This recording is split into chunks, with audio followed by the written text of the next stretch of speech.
ذاك قباب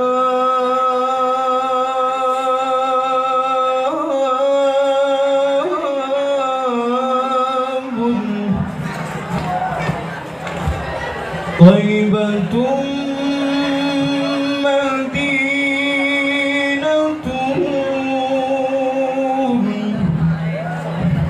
نبينا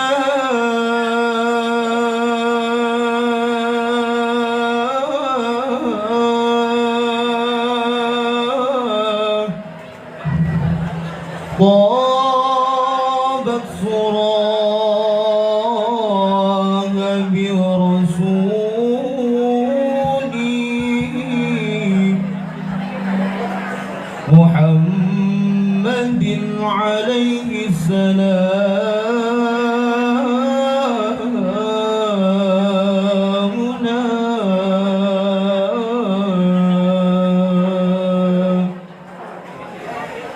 يا رسول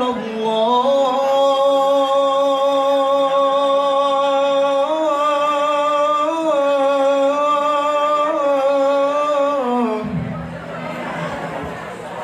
من البعد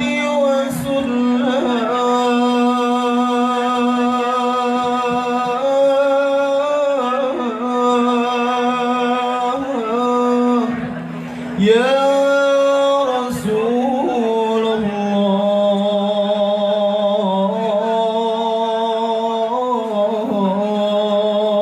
الله لا لغيرك مقصدنا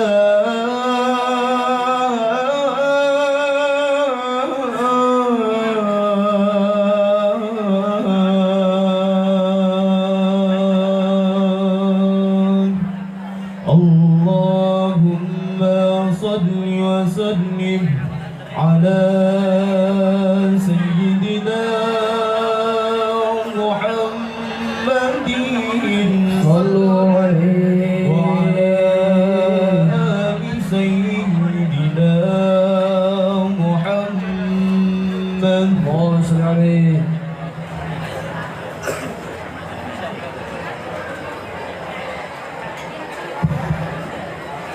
يا رسول الله يا نبي لك الشفاعة هذا وطلبي أنت المرتجى يوم الزحام اشفع لنا يا حبيبنا اشفع لنا يا حبيبنا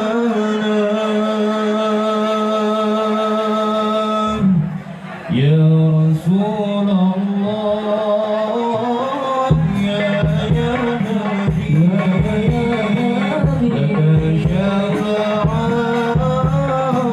هذا وطلبي أنت المرتجى يوم الزحام اشفع لنا يا حبيبنا اشفع لنا يا حبيبنا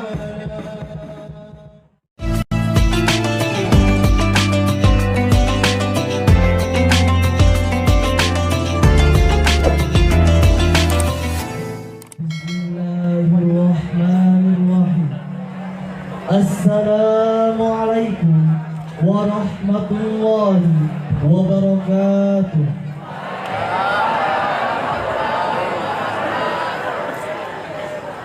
Alhamdulillahi rabbil alamin. Wabihi nasta'inu ala umuri dunya waddin. Wassalatu wassalamu ala ashrafil anbiya'i wal mursalin Sayyidina wa maulana Muhammadin wa ala alihi wa sahbihi ajma'in. Amma ba'd. yang sangat kami hormati, beliau Kiai Haji Fahmi Abdullah Hadik, yang sangat-sangat kami nantikan keberkahan ilmu beliau. Yang kami hormati Kiai Haji Agus Abdul Muhni selaku mudir bidang pengurus Pondok Pesantren Cabang Tebu Ireng. Yang kami hormati Ustadz Daniel Muhammad, Qori Nasional. Yang sangat kami hormati Ketua Yayasan Al-Islah Kuala Gading beserta jajaran kepengurusan. Yang kami hormati Kepala Pondok Pesantren Tebu Ireng 4 Al-Islah Kuala Gading. Yang kami hormati Kepala Desa Kuala Gading beserta perangkat desa.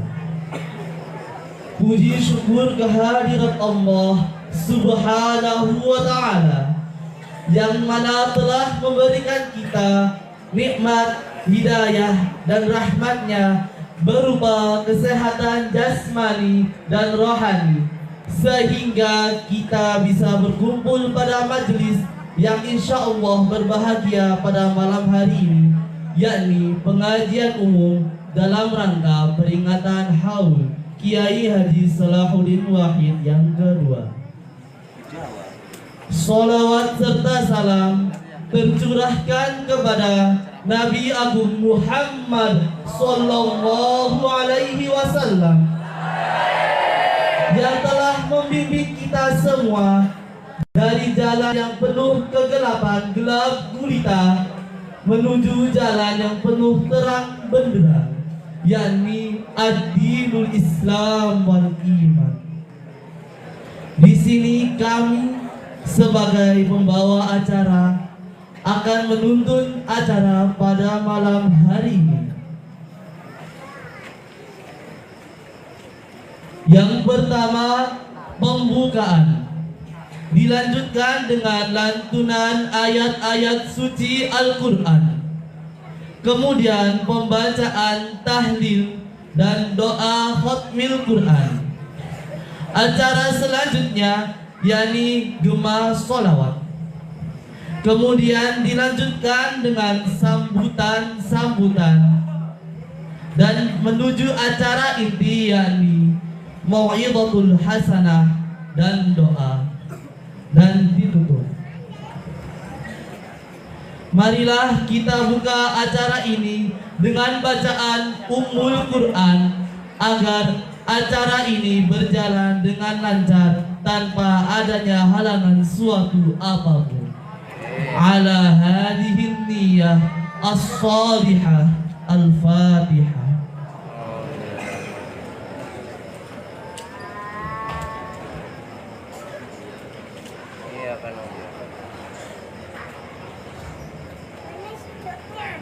Dilanjutkan dengan lantunan ayat-ayat suci Al-Quran yang akan dilantunkan oleh Ustadz Daniel Muhammad, Qori Nasional.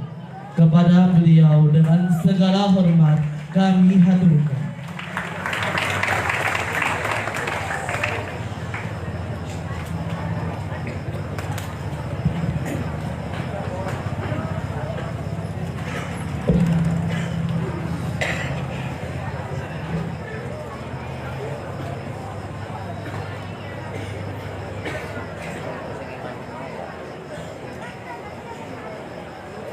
Assalamualaikum warahmatullahi wabarakatuh.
أدخل الذين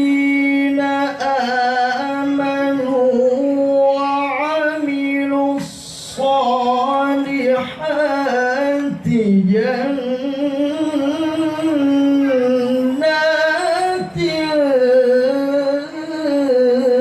تجري من تحتها الأنهار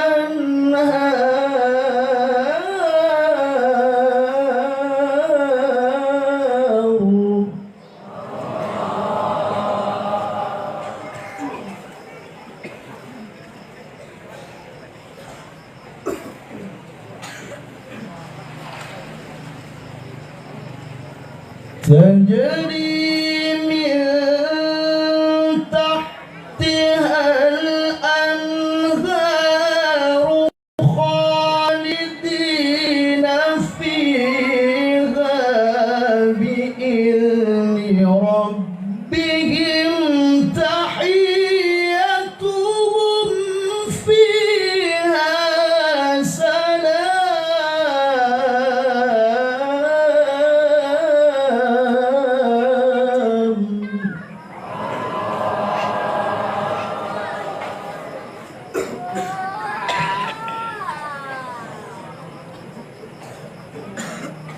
ألم تر كيف ضرب الله مثلا كلمة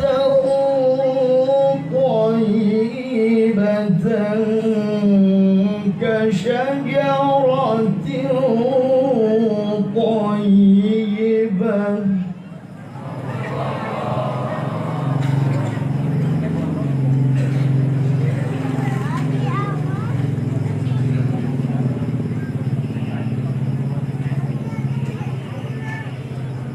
كشجرة طيبة أصلها ثابت وفرعها في السماء.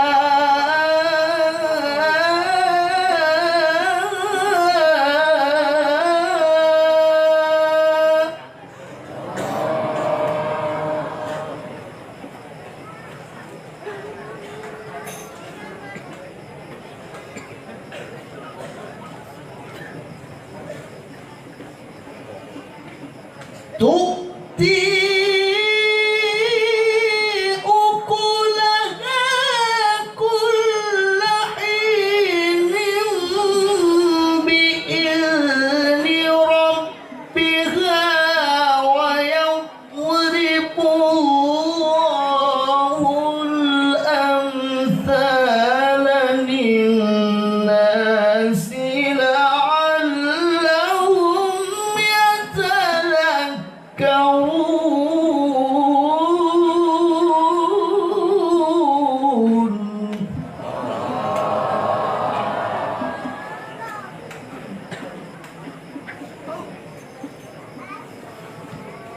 ومثل كلمة خبيثة كشجرة خبيثة اجتثت من فوق الأرض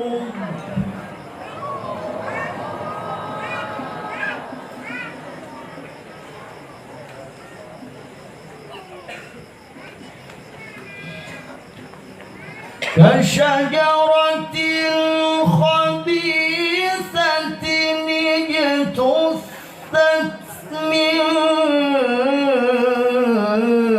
فوق الأرض ما لها من قرار.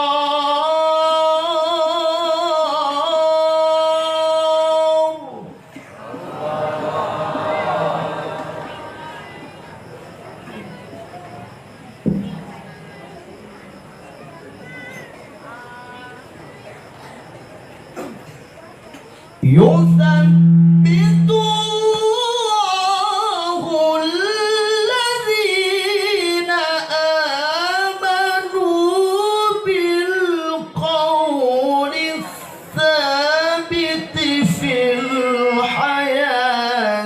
الدنيا وفي الآخرة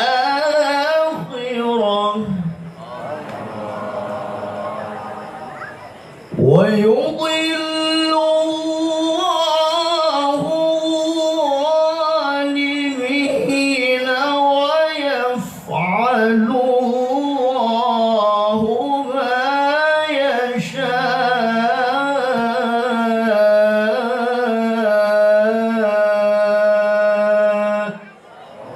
صدق الله العظيم. الفاتحة.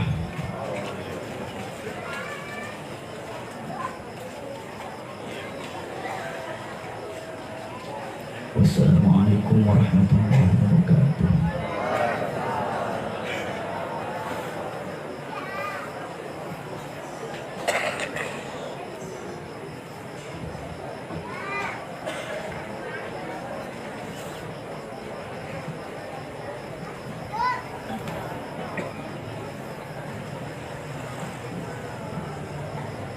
Sadaqallahul azim.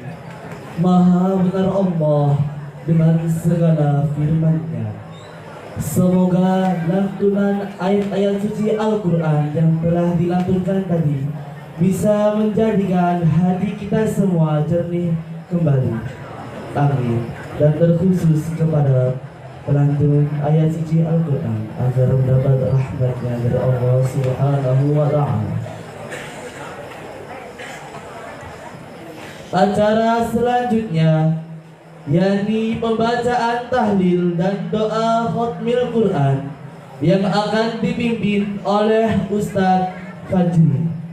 Kepada beliau kami haturkan.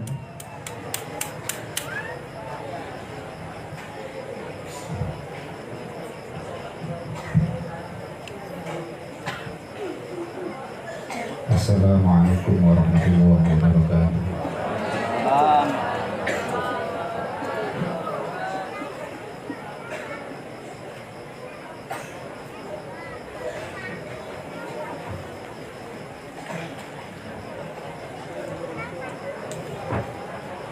Astaghfirullahaladzim alladzi la ilaha illa huwal hayyul qayyum wa atubu ilaih. Astaghfirullahaladzim alladzi la ilaha illa huwal hayyul qayyum wa atubu ilaih. Astaghfirullahaladzim alladzi la ilaha illa huwal hayyul qayyum wa atubu ilaih. Asyhadu an la ilaha illallah wa asyhadu anna Muhammadar Rasulullah. Asyhadu an la ilaha illallah wa asyhadu anna Muhammadar Rasulullah. Asyhadu an la ilaha illallah wa asyhadu anna Muhammadar Rasulullah. Berdoa marudillah wa isba'ad Rasulullah sallallahu alaihi wasallam qurri hajatina wa khajatikum ala ma nawayna wa ala ma nawasna bisalih wa likulli niyatin salihah. Al-Fatihah. A'udzu billahi minasy syaithanir rajim. Bismillahirrahmanirrahim. Alhamdulillahi rabbil alamin arrahmanir rahim maliki yaumiddin. Iyyaka na'budu wa iyyaka nasta'in ihdinas siratal mustaqim siratal ladzina an'amta 'alaihim ghairil maghdubi 'alaihim waladdallin. Subhana rabbika rabbil izzati 'amma yasifun wa salamun 'alal mursalin walhamdulillahi rabbil alamin. Qabul sirril Fatihah. A'udzu billahi minasy syaithanir rajim. Bismillahirrahmanirrahim. Alhamdulillahi rabbil alamin arrahmanir rahim maliki yaumiddin. Iyyaka na'budu wa iyyaka nasta'in ihdinas siratal mustaqim siratal ladzina an'amta 'alaihim ghairil maghdubi 'alaihim waladdallin. Amin. Taqabbalallahu minkum minna wa minkum taqabbalallahu ya karim. Assalamualaikum warahmatullahi wabarakatuh.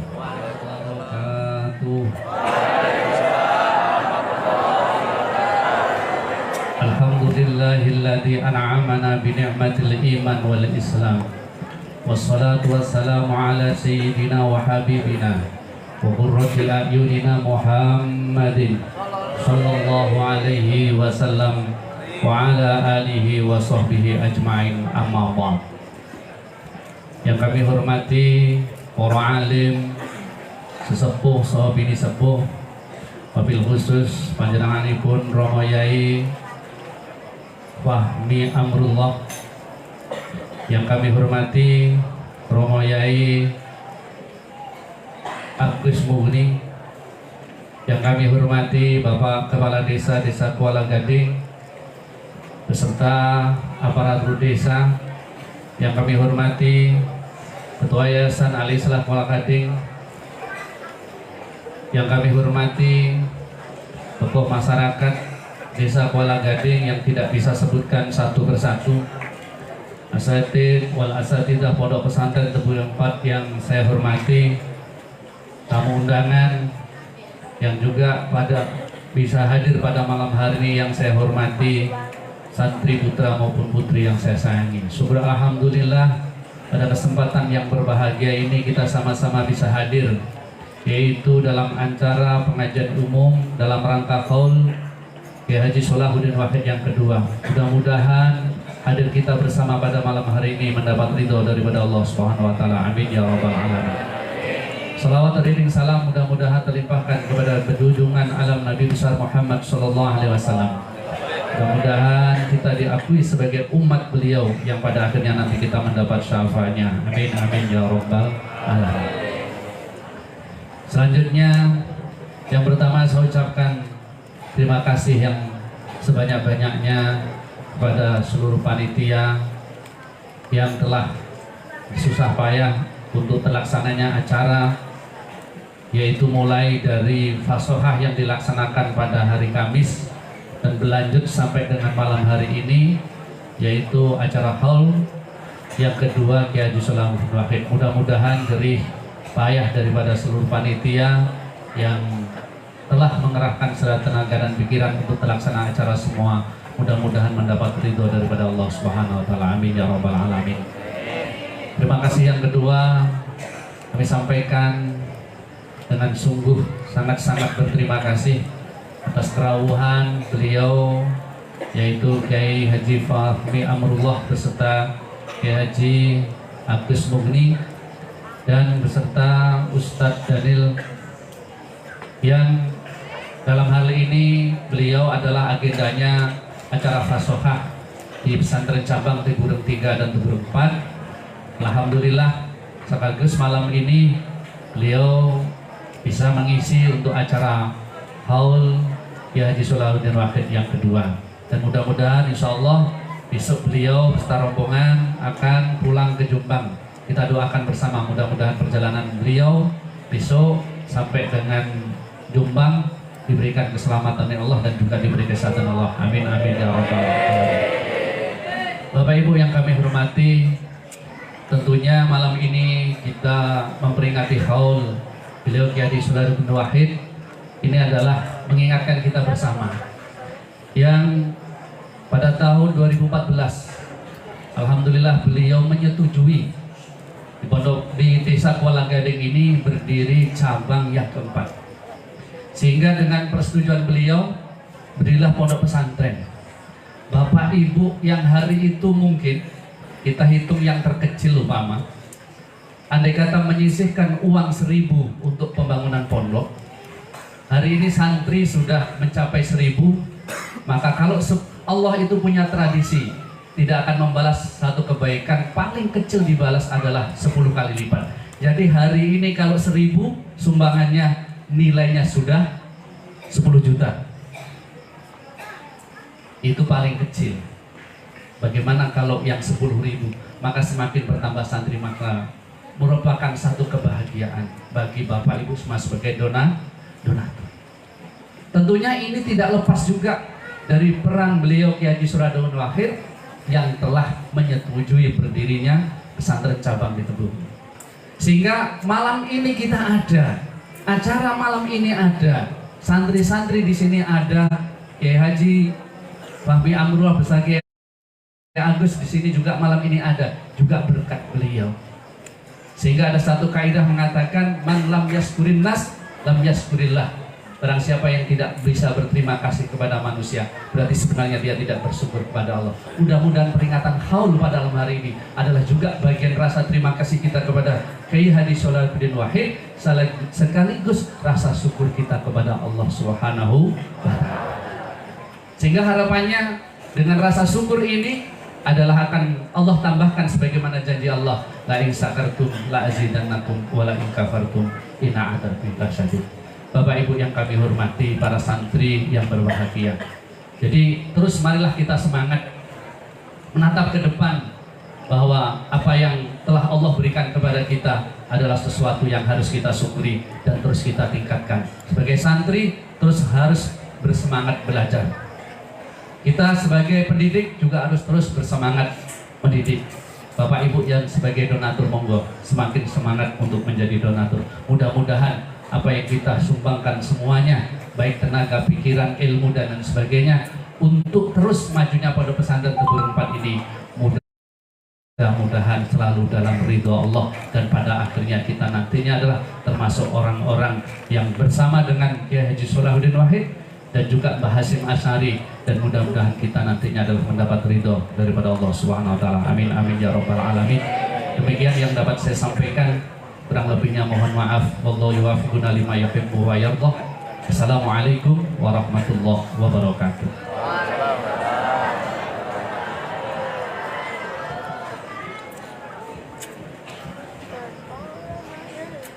Kepada Kiai Subhan kami haturkan terima kasih. Sambutan selanjutnya yakni dari Pondok Pesantren Tebu Ireng Jombang yang akan disampaikan oleh Bapak Kiai Haji Agus Abdul Muhni. Kepada beliau dengan segala hormat kami haturkan.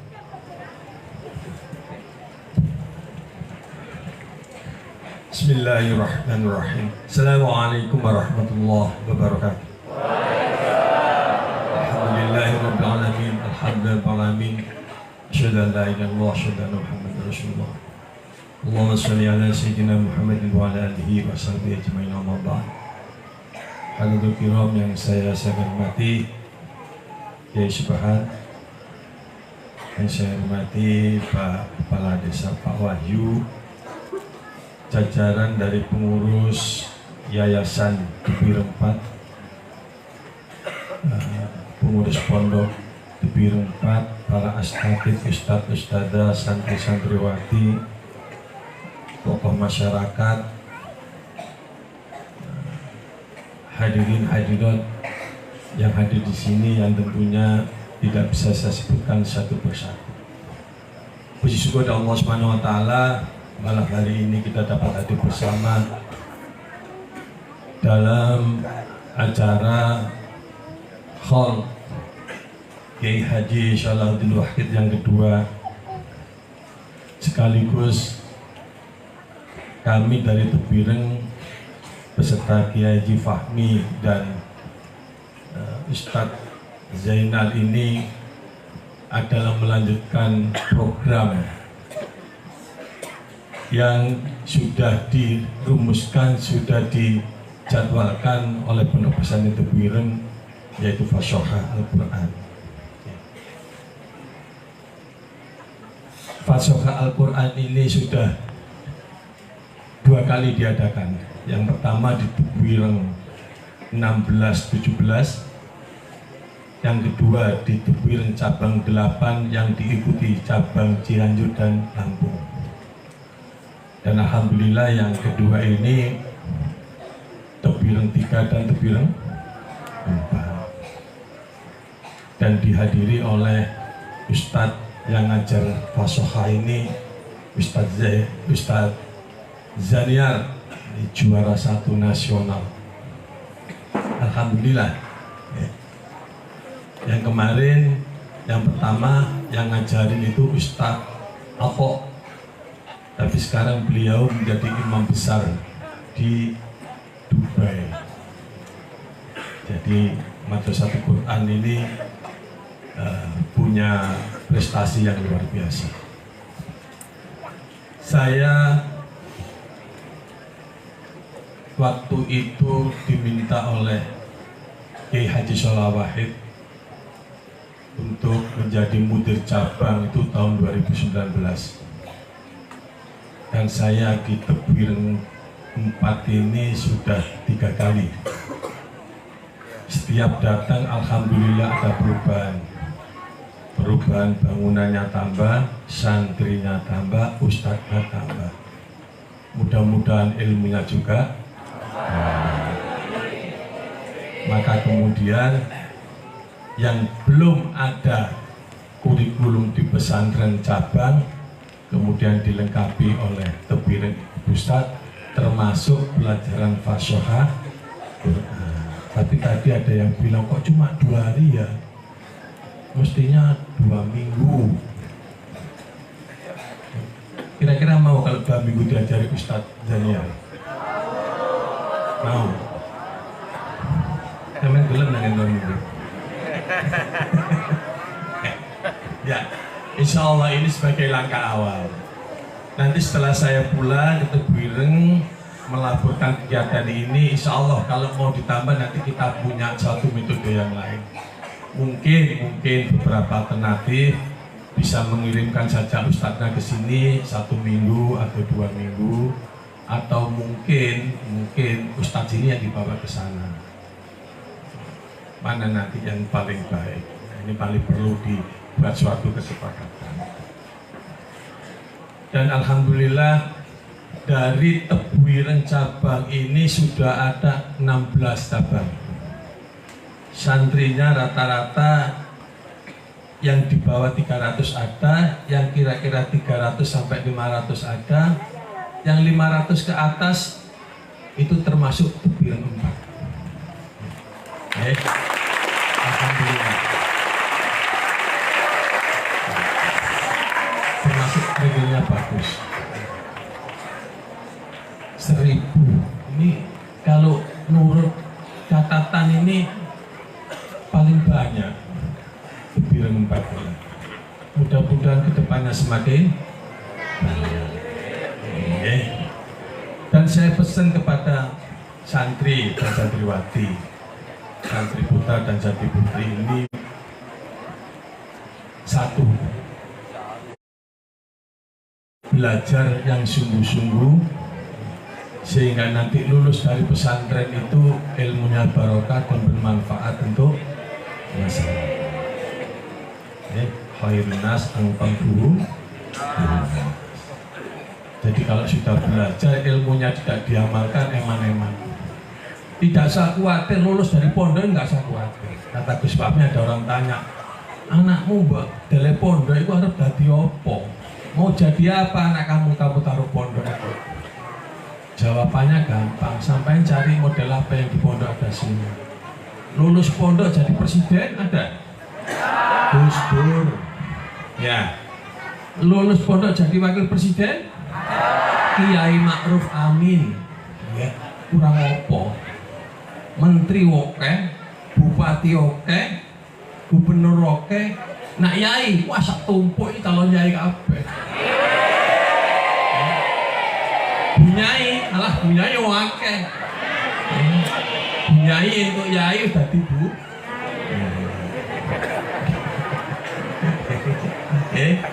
Alhamdulillah. Maka belajar ya, sungguh-sungguh belajar. Sedikit saja saya terangkan bahwa ada wasiat dari ulama besar Imam Syafi'i. Beliau mengatakan keberhasilan seseorang dalam belajar itu yang pertama adalah istiqomah. Setiap hari mungkin setengah jam atau 1 jam, tapi istiqomah dalam belajar. Ini wejangannya ulama besar Imam Syafi'i. Yang kedua apa? Kalau waktu belajar ini wetenge aja kuwarken. Ngantuk. Jadi kalau mau belajar jangan terlalu kenyang, kata Imam Syafi'i. Yang ketiga, berani mandiri. Apa berani mandiri itu? Berani mutolaah pelajaran-pelajaran yang dari kelas, kemudian malamnya dia mutolaah sendiri, belajar sendiri. Dan yang terakhir, yang paling penting, para anak-anakku santri putra dan putri, kalau mencari ilmu itu carilah ustadz atau ustadzah yang punya adab, bukan hanya berilmu saja. Cari guru bukan hanya yang pintar ilmunya, tapi cari guru juga yang harus punya akhlak, punya adab. Sebab di atas ilmu itu masih ada akhlak, di atas ilmu itu masih ada adab. Mudah-mudahan santri-santri sini semua, ustadz-ustadzanya semua ilmunya manfaat. Bapak Ibu yang mau bersedekah, mudah-mudahan Allah memberikan balasan yang berlipat ganda. Diberikan Allah usia yang panjang, bisa lebih bersedekah. Yang sakit diberi kesehatan supaya cepat sembuh, anak-anak diberi kemudahan untuk belajar. Ya. Jadi sungguh saya ucapkan terima kasih kepada ustadz-ustadzah, pengurus yayasan, masyarakat di sekitar pondok pesantren Tebuiran 4 ini atas partisipasinya, sehingga Tebuiran 4 ini menjadi salah satu cabang yang besar, salah satu cabang yang santrinya banyak. Insya Allah kalau mau melihat prosentasenya setiap tahun semakin naik, insya Allah tahun depan bisa menjadi banyak santrinya. Ini bisa saya sadarkan. Alhamdulillah nanti Gus Fahmi yang akan melanjutkan untuk mengisi Mauidhah Hasanah kaitannya dengan Hall Kiai Haji Sholahuddin Wahid. Yang kedua, ini bisa saya sampaikan, mohon maaf kepada Bapak Ibu hadirin hadirat, dan sekaligus saya menyampaikan salamnya pengasuh Kiai Haji Kikin, Kiai Haji Abdul Hakim atau Gus Kikin. Titip salam buat seluruh pengurus, seluruh yayasan yang telepon saya. Nah, ini saya sampaikan, dan sekaligus saya mohon izin besok pagi insya Allah jam 6 saya dan rombongan akan balik ke Jombang. Mohon doa mudah-mudahan selamat sampai tujuan. Saya sampaikan wabillahi taufiq wal hidayah. Assalamualaikum warahmatullahi wabarakatuh.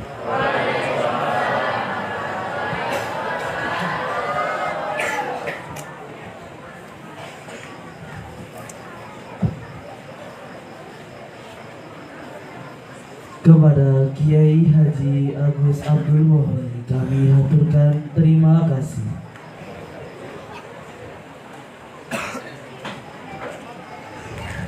Tibalah kita pada acara inti, yakni Mauidhatul Hasanah, peringatan Haul Kiai Haji Salahuddin Wahid yang kedua, sekaligus pembacaan doa yang akan disampaikan oleh beliau Kiai Haji Fahmi Amrullah Hadik.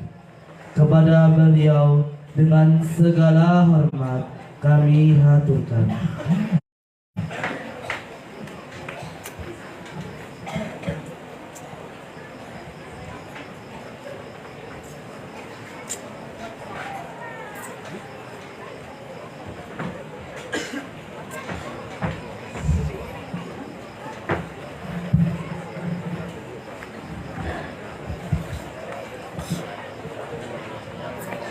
Assalamualaikum warahmatullahi wabarakatuh.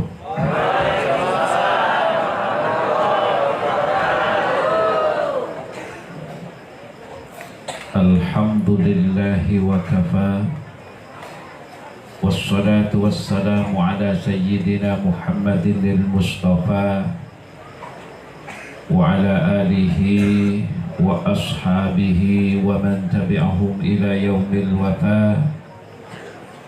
Amma ba'du. Qala Allah Ta'ala bismillahirrahmanirrahim. Inna nahnu nuhyil mauta wa naktubu ma qaddamu wa asarahum. Al-ayah. Ashabal fadilah wal karamah, para alim, para ulama, para kiai, para bunyai, para asatid wal ustadzat yang senantiasa saya ikuti dawuh-dawuhnya. Wabil khusus Beliau Kiai Haji Agus Abdul Mughni selaku mudir bidang pesantren cabang Al-Mukarram, Kiai Subhan selaku pengasuh pesantren Al-Islah Tebuireng 4, Ketua Yayasan Al-Islah Tebuireng 4, Bapak Kepala Desa Kuala Gading Bapak Wahyu, tokoh masyarakat, para wali santri, hadirin, para tamu undangan, serta para santri putra maupun putri yang saya cintai dan saya banggakan. Alhamdulillah, puji syukur kita panjatkan kehadirat Allah Jalla wa'ala atas nikmat dan anugerah yang telah diberikan kepada kita, sehingga malam ini kita bisa berkumpul di tempat ini dalam rangka memperingati haul 2 tahun wafatnya Al-Mahfurullah Allah Yarham Kiai Haji Sholahuddin Wahid. Semoga acara ini membawa berkah bagi kita semuanya, amin ya rabbal alamin. Sholawat serta salam semoga tetap terlimpah ke atas junjungan kita baginda Nabi Muhammad sallallahu alaihi wasallam. Hadirin wal hadirat rahimakumullah. Di dalam dunia ini tidak ada satupun yang pasti, kecuali satu hal. Satu hal yang pasti ini adalah maut. Kullu nafsin dha'iqatul maut. Setiap yang bernyawa itu pasti merasakan maut. Jadi tidak ada satupun yang pasti. Rizki itu tidak pasti. Hari ini kita bisa dapat rizki, hari ini kita bisa dapat untung, tetapi besok belum tentu. Jabatan tidak pasti. Pak Kades, kepala desa ini paling berapa periode Pak Kades? 3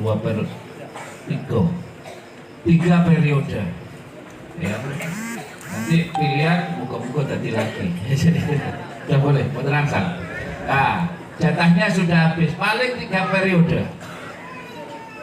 Bupati belum tentu. Hari ini seorang bupati dia masih menjabat, masih masuk kantor, ternyata besok ditangkap KPK. Ya.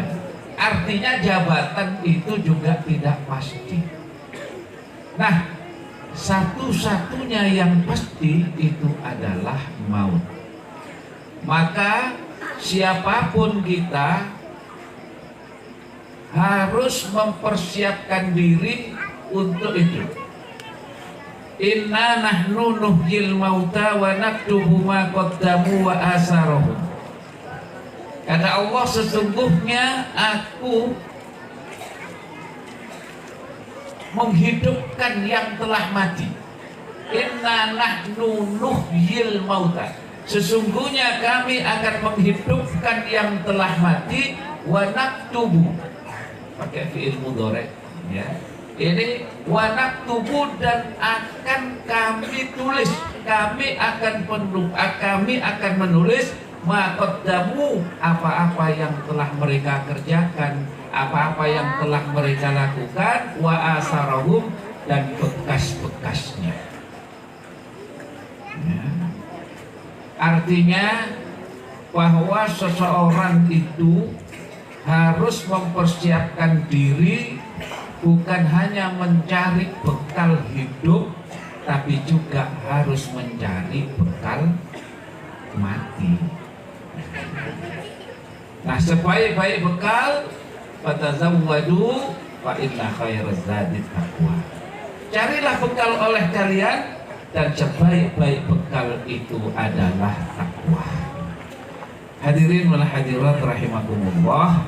Maka tentu semua orang ini akan berusaha bagaimana kelak ketika ada alam kubur itu punya celengan yang bisa membantu. Nah, Imam Abu Lais As-Samarqandi itu menyebut ada 4 perkara yang insya Allah akan membantu ahli kubur untuk menerangi kuburnya. Ada 4 perkara menurut Imam Abu Lais. Apa saja 4 perkara ini? Yang pertama adalah menjaga sholatnya. Jadi kata Imam Abu Lais, amal yang pertama bisa menerangi alam kubur seseorang itu adalah menjaga sholat. Maka Bapak Ibu para santri semuanya hendaknya menjaga sholatnya. Hafidhu ala sholawati wa sholatil wusta wa qumu lillahi qanitin. Jagalah sholat-sholatmu, ya, dan sholat wusta, dan berdirilah kamu karena Allah dengan khusyuk. Nah, bagaimana supaya kita ini bisa menjaga sholat? Maka kerjakanlah sholat itu selalu dengan berjamaah. Maka saya ingin bertanya, kalau santri insya Allah jamaahnya 5 waktu, betul? Itu santri. Tapi bapak-bapak itu jamaahnya hari ini ada yang 5 waktu, Bapak? Hah? Ada. Ada yang 3 waktu? Ada yang 2 waktu? Ada yang belas? Rakyatnya Pak Kepala Desa jujur-jujur. Ya, jangan pernah meninggalkan sholat berjamaah. Ya, hafidhu ala sholawat. Jagalah sholatmu. Jangan hanya sekedar kita itu mengerjakan sholat, tapi diusahakan setiap kali kita mengerjakan sholat itu selalu dengan berjamaah. Kalau para santri, saya yakinlah kalau di pondok ini semuanya insya Allah sholat berjamaah 5 waktu. Sebab kalau nggak berjamaah ada sanksinya, ya. Itu kalau di pondok. Tapi kalau di rumah masih berjamaah juga. Alhamdulillah, luar biasa ini santri Al-Islah ini. Jadi diusahakan supaya kita ini sholatnya berjamaah. Udahlah, kadang-kadang ada orang yang mengatakan saya ini kalau sholat berjamaah rame di masjid nggak bisa khusyuk. Emang kalau di rumah sendirian khusyuk? Tambah banyak pikiran ya. Udah nggak usah mikir khusyuk dulu. Khusyuk itu relatif. Khusyuknya kepala desa dengan khusyuknya carik desa itu berbeda. Khusyuknya Kiai Subhan dengan khusyuknya santri itu levelnya juga beda. Ya, khusyuknya ketua yayasan dengan khusyuknya guru itu juga nggak sama. Kok definisi khusyuk itu juga macam-macam kok. Saya pernah itu bertanya kepada santri yang usianya masih SMP, MTS itu, saya tanya, coba ayo dijelaskan apa itu sholat khusyuk. Itu jawabannya macam-macam mereka. Ada yang menjawab sholat khusyuk adalah sholatnya orang yang ketika sholat karena Allah, lillahi ta'ala. Bagus, karena memang kemampuannya, ilmunya masih sebatas itu menjawabnya. Ada lagi yang menjawab sholat khusyuk adalah sholatnya orang yang ketika sholat tidak ingat apa-apa. Ah, betul, sholatnya wong semaput. Lah sholat kok tidak ingat apa-apa? Kan semaput namanya, pingsan itu. Ya mungkin dia anak ini pernah mendengar keterangan gurunya kalau sholat kita ini tidak boleh mengingat apa-apa. Nah, itu akhirnya sholatnya nggak ingat apa-apa. Semaput arek ya. Nah, jadi jawabannya begitu. Nah, ya kemampuan anak masih sebegitulah. Tapi ada satu kisah yang mungkin bisa menjadi gambaran bagaimana seseorang itu mungkin bisa sholat khusyuk. Nah, cerita ini tentang Gus Dur. Ya. Nah, suatu hari Gus Dur ini bertemu dengan Komar. Komar ini pelawak yang pernah menjadi anggota DPR. Dalam sebuah acara, Komar bertemu dengan Gus Dur. Nah, pada pertemuan itu Gus Dur bertanya kepada Komar, "Mar, ya Gus, saya mau tanya sama sampean." "Silakan Gus, tanya apa?" "Begini, kalau ente sedang sholat, kemudian ada mobil lewat bunyikan klakson, din, kamu dengar nggak?" Maka Komar langsung menjawab, "Ya dengar Gus." Maka Gus Dur menyaut, "Kalau begitu kamu nggak khusyuk karena mendengar tadi ya." Nah, dilalahnya, apa dilalahnya? Ya qadarullah. Nah, gitu ya. Beberapa hari kemudian ternyata Komar ditakdir ketemu lagi dengan Gus Dur. Entah lupa, entah ngetes, Gus Dur itu sakarepnya sendiri. Nah, dalam kesempatan ini Gus Dur ternyata bertanya lagi kepada Komar, "Mar, saya mau tanya sama sampean." "Silakan Gus. Kalau sampean sedang sholat, kemudian ada mobil lewat bunyikan klakson, ente dengar nggak sampean?" Mikir Komar. "Kemarin saya jawab dengar, saya dikatain tak khusyuk." Setelah berpikir sejenak, maka kemudian Komar menjawab, "Nggak dengar Gus." "Nah, kalau begitu sampean budek." Bingung Komar. Bingung. Gus Dur dilawan. Pokoknya kalau debat sama Gus Dur itu gak iso ngalahno kecuali orang Madura. Gus Dur itu debatnya hanya kalah dengan orang Madura. Nah, ada satu, sebelum saya kan ada satu kisah tentang ini, ya. Nah, suatu ketika Gus Dur jadi presiden, itu ada nelayan dari Madura. Namanya nelayan, tugasnya apa? Menangkap ikan.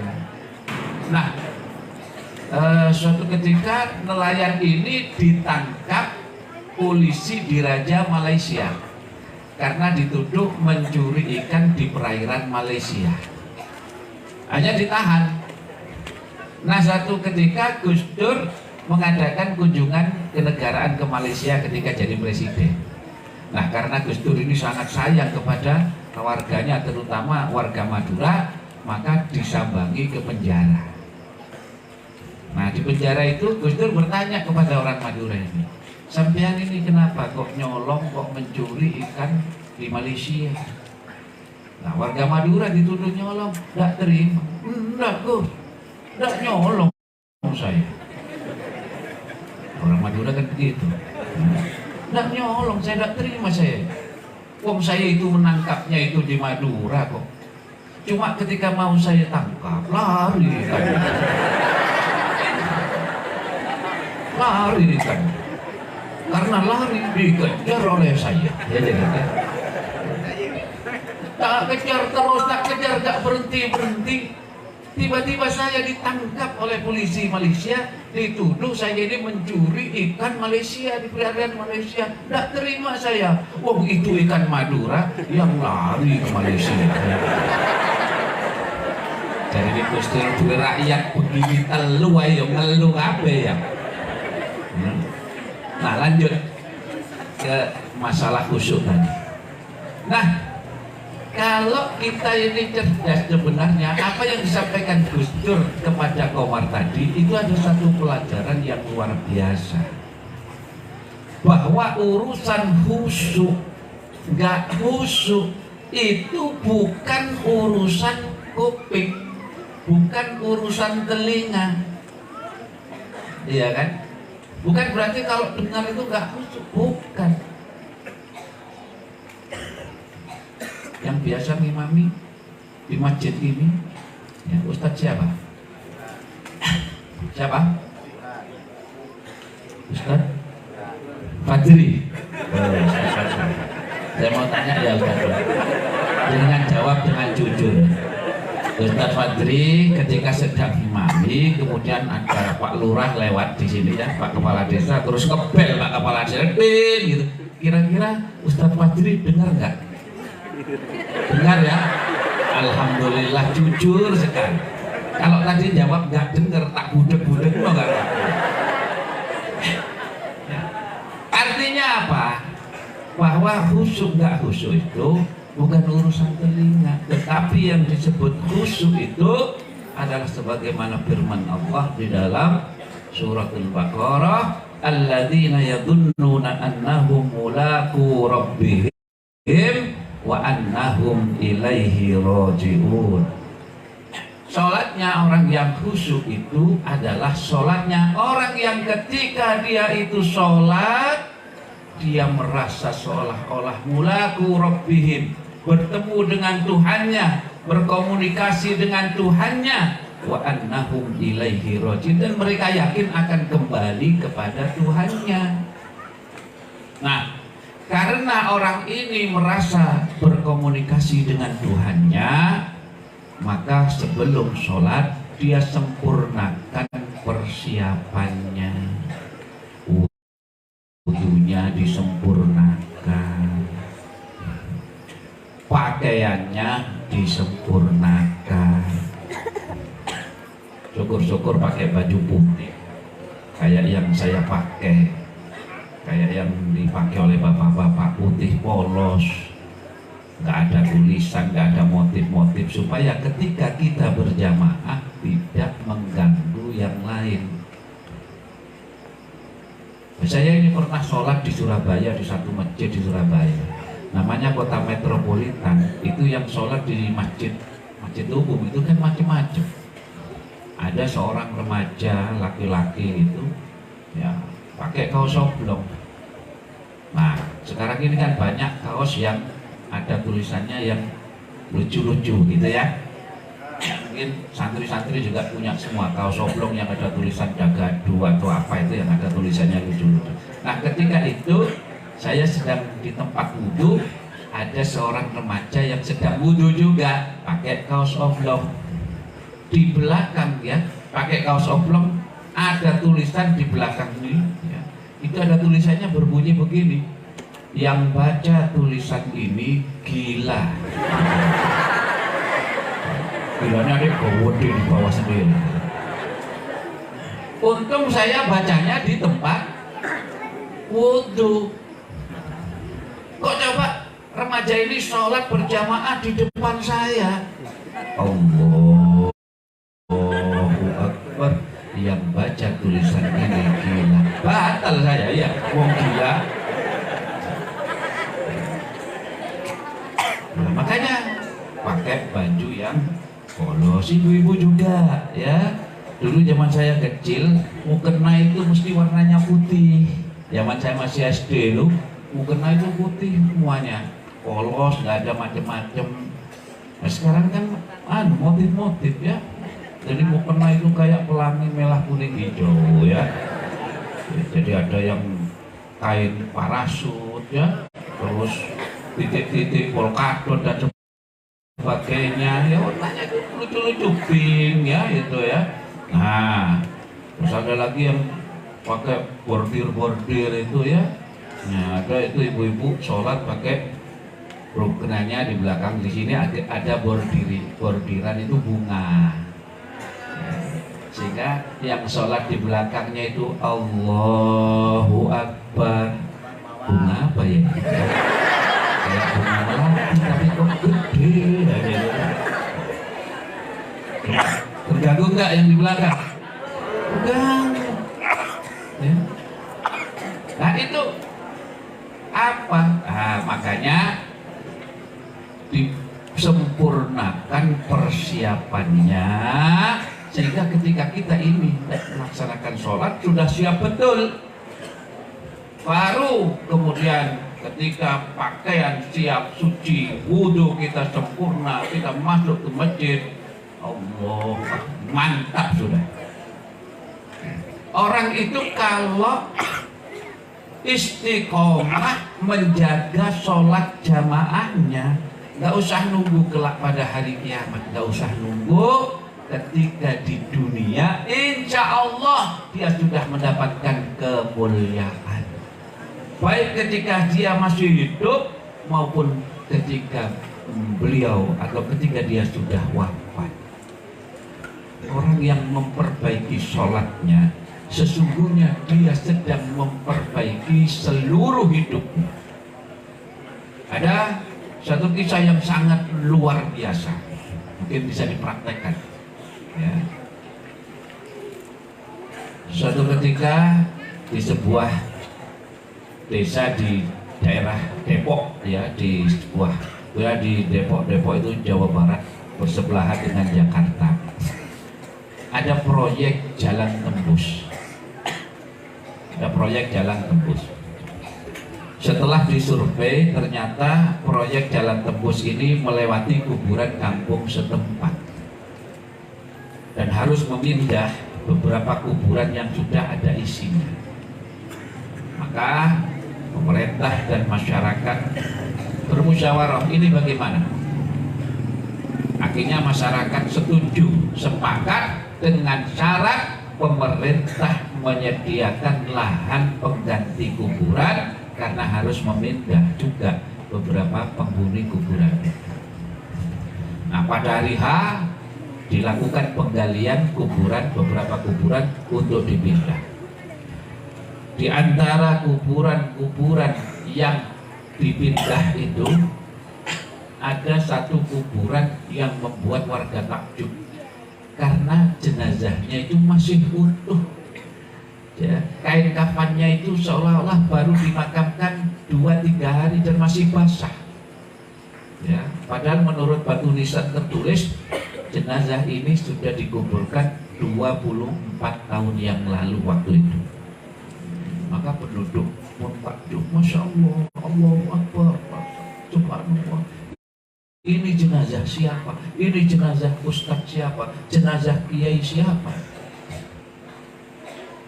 Nah, di antara penduduk ketika melihat jenazah itu, ada satu orang yang mengenali jenazah ini. Dia pun berseru, Masya Allah, ini jenazah sahabat saya. Sebut saja namanya Abdullah. Ini jenazah sahabat saya namanya Abdullah. Dia ketika hidup berprofesi sebagai sopir angkot. Tahu angkot, Pak? Sopir angkot, sopir lem. Coba. Sopir angkot